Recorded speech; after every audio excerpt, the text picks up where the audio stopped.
יש לי עוד סוד בשבילכם. אין אף תמונה של כדור הארץ אמיתית. ואין לוויינים באמת בחלל. Take a look.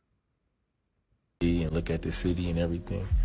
But my issue is that when you zoom out and you go into outer space, this earth that we live on turns into a cartoon. This is a cartoon now. Where is the real earth? Oh, that's right. Space ain't a real place.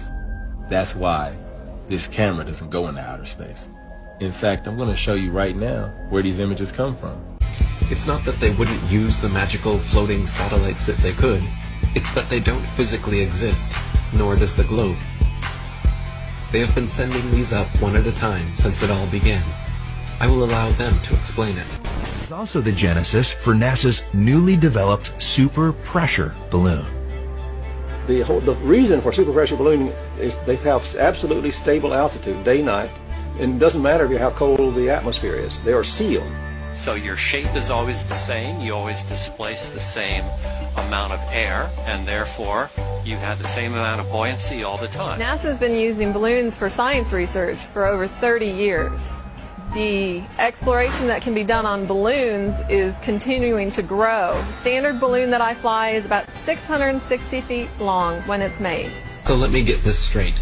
It is now public knowledge that they send up satellites on massive helium-filled balloons.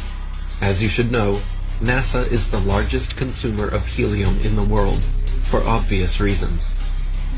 But the issue with society is that they never critically think. Just think for a second here.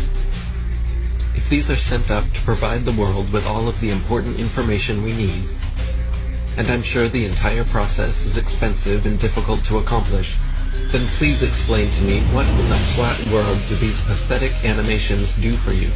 Do they make you happy inside?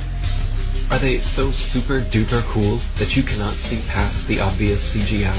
The fact of the matter is everything NASA sends up on a balloon simply hovers above our motionless Earth. That is why they rarely speak about orbiting satellites, and of course, they never show footage. Here is some footage of a random evening with a man, the moon, and his Nikon P900. Notice anything floating up there? Forget it, Bart. It's so bright out you can't see anything in the sky except the Fox satellite. And then every now and then these satellites come crashing down. They fall out of the sky with those helium balloons attached to them all over the world. But you don't hear about it because you likely get your information from mainstream media.